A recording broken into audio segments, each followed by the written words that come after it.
Hello, welcome back to week 2 of the book and of the quarantine. I hope you guys had a good weekend. Maybe you visited a different room, learned a new craft or hobby. I don't know. I pretty much stayed on the couch all weekend and allowed myself to be lazy and just enjoy the downtime. So that's what I did. And I took a shower today, so making it happen here. Anyway, we're on to part 2. It's a hard knock life where we discuss the kid artists who overcame all kinds of obstacles like shyness, poverty, discrimination, and war before they became the famous artists that we know them to be.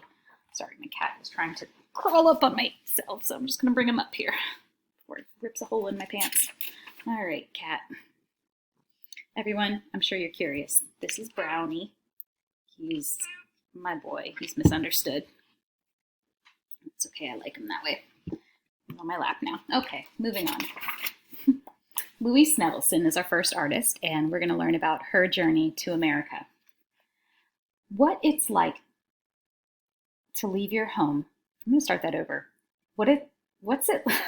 Oh God, Mondays, am I right? Can I get a Garfield emoji here? What's it like to leave your home and move to a country where you don't know anybody and can't speak the language? As a young immigrant freshly arrived in the United States, Louise Nevelson was the ultimate new kid in school. The streets of this foreign land may not have been paved with gold, but sometimes the hardest road leads to the greatest reward. In the spring of 1905, a 5-year-old girl named Leah Berliowski, if I'm saying that correct, boarded a steamship bound for Boston. Traveling with her mother were her mother, Mina, her older brother, Nachman, and her baby sister, Chaya. The close-knit Russian-Jewish family was on their way across the Atlantic Ocean to America to reunite with Leah's father, Isaac. It was the last leg of a 3-month journey and the first step in Leah's transformation into Louise Nevelson, one of the most celebrated sculptors of the 20th century. Leah Nevelson's name was originally Leah. I just said it backwards. Louise Nevelson's name was originally Leah. I had no idea. Leah's new home would be different from the one she left behind. In Russia, Leah was raised in a shtetl, a small town where Jewish families lived according to traditional customs. Her earliest memories were of marketplaces teeming with peasant women and peddlers haggling in a centuries-old language called Yiddish. So here we see a picture of what her home country streets would have looked like, I suppose. And the word I might have struggled with there, shtetl. So hopefully I said that right. I'm learning so many new words from this book, and you guys are learning them with me. All right. The shtetl was a happy environment for Leah, but Russia at the time could also be a dangerous place for Jewish people, who often faced discrimination because of their religion. When Leah was 3 years old, her father decided to seek a fresh start in the United States. He promised to send for his family once he got established. Leah was so upset at her father's departure that she stopped talking for 6 months. I've held grudges for longer. At first, her mother was afraid she'd be struck dead or deaf or mute, but Leah was just quietly protesting the separation of her family. Here's her mother. Leah, talk to me. What's wrong? And here she is, being stubborn. I think I can relate to that. I've definitely gone on my own silent strikes to parents for long periods of time. Stubborn. I'm a Taurus. Leah used this time of silence to develop her powers of observation. Because she wouldn't ask for anything, she had to learn by watching others. She became more aware of colors, gazing with rapt attention as her grandmother soaked wool clothing in brightly colored vegetable dyes to turn them different shades. Project idea, vegetable dyes, we'll come back to that. By 1905, Isaac Berliowski finally saved up enough money to pay for his family's passage to his new home in America. Mina and the children loaded all their belongings into a wagon for the start of the voyage. After traveling overland to the German city of Hamburg, they boarded a cramped ocean liner crowded with hundreds of other immigrants just like them. boy, it's crowded down here. So that's how they had to get from one country to the next when people were immigrating to America back in the day, as I'm sure maybe some of you know.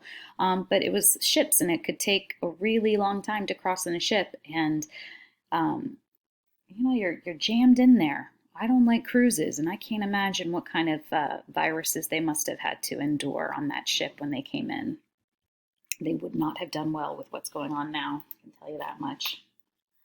The lower deck of the boat was more unpleasant than Leah could have imagined.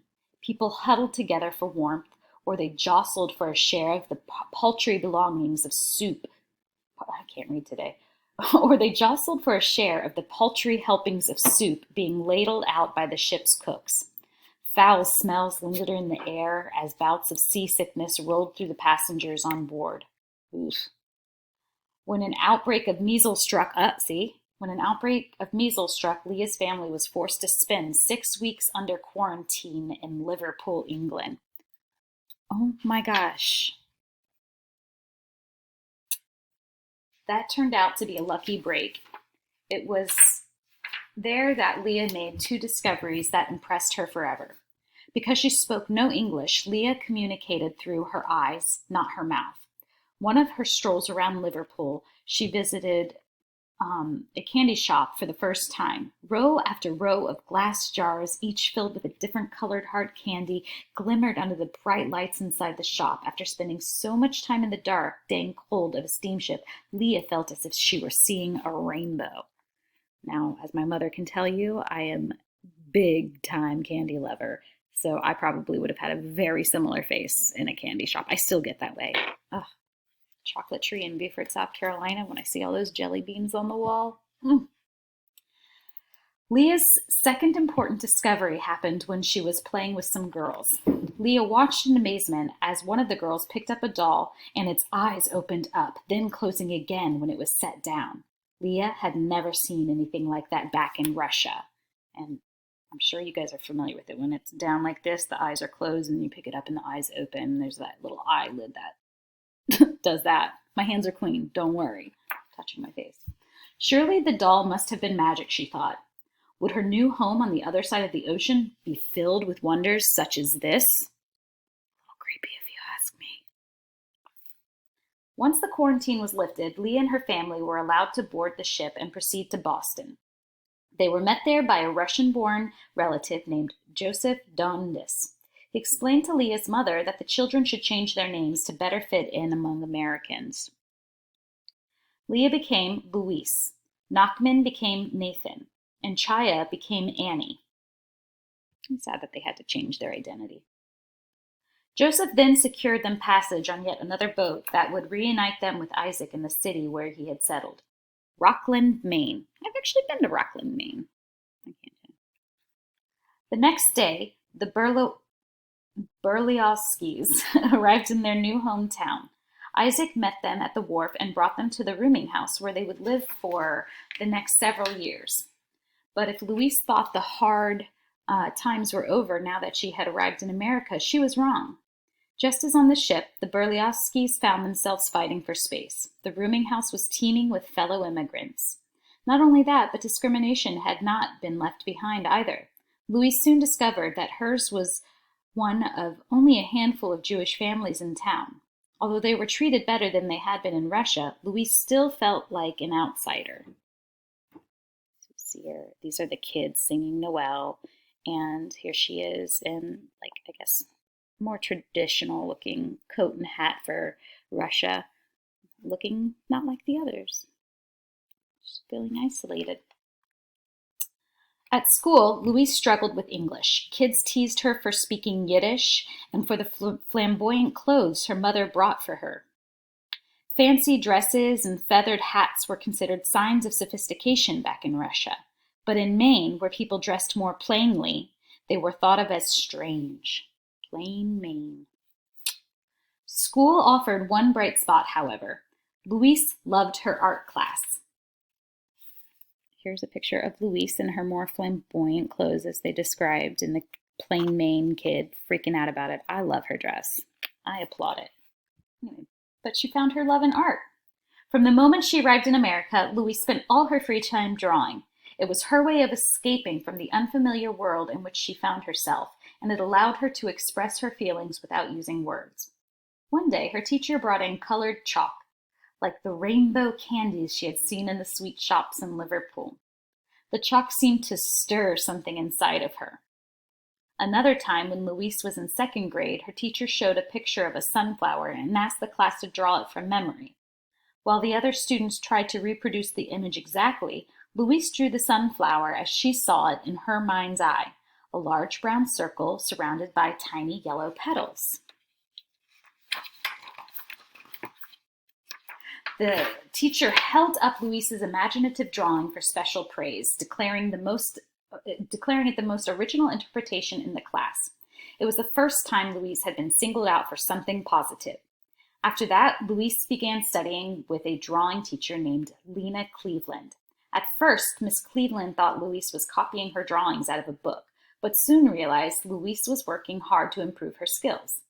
Louise also liked that Miss Cleveland came to class wearing a big, bright purple coat and hat. Maybe, Louise thought, her own style of dress wasn't so odd after all. "You look fabulous. Girl, you look fierce." Slowly, Louise began to feel more comfortable in her adopted country. With newfound confidence, she started to think about pursuing a career in art. It took a chance encounter with a great medieval heroine to help her decide what type of artist she wanted to be. That encounter took place one day when she was 9 years old. Louise went to the Rockland Public Library, where she saw a sculpture of Joan of Arc made entirely of plaster. Like many old statues, this one was covered in a thin greenish layer called a patina. The figure had an otherworldly glow that left a powerful impression on Louise's imagination. As Louise was leaving, the librarian asked what she wanted to be when she grew up. "An artist," Louise blurted out without even thinking. Then she paused and reconsidered. "I'm going to be a sculptor," she said. "I don't want color to help me." And so it was decided. Louise Berlioski, who became Louise Nevelson, after marrying Charles Nevelson in 1920, grew up to become one of the most original American sculptors of the 20th century. She worked almost exclusively in black and white, but when she added color to her sculptures, she did so with a purpose. Late in life, she completed a series of sculptures painted entirely in gold. It was her way of acknowledging her immigrant experience. When her family left Russia, Louise said, "They promised that the streets of America would be paved in gold." Like many immigrants, Louise Nevelson discovered that the path to prosperity was a lot rougher than she had anticipated.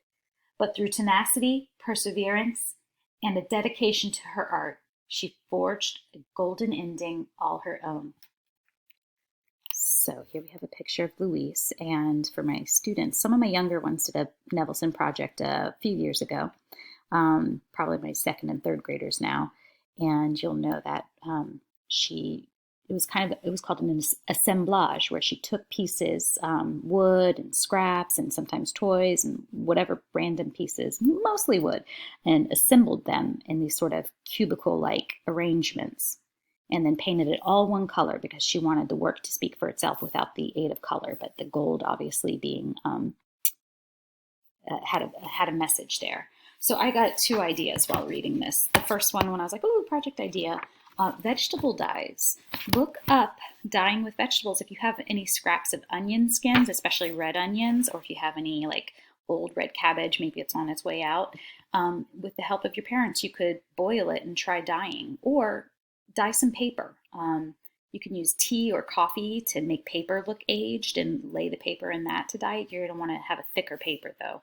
But you could probably also do that to white yarn. Now, you might not have all these materials. So my suggestion to you is to make your own either permanent or not permanent assemblages, like Louise Nevelson. So take all your stuff and line it up and put it into a pleasing layout and photograph it. If it's something that you guys don't need, if it's recycled things, you can glue them down and maybe paint it all one coat. So, make your own assemblage. It can be anything. It could even be in color if that makes sense to you. Anyway, I hope to see you guys later. Miss you. Love you. Bye.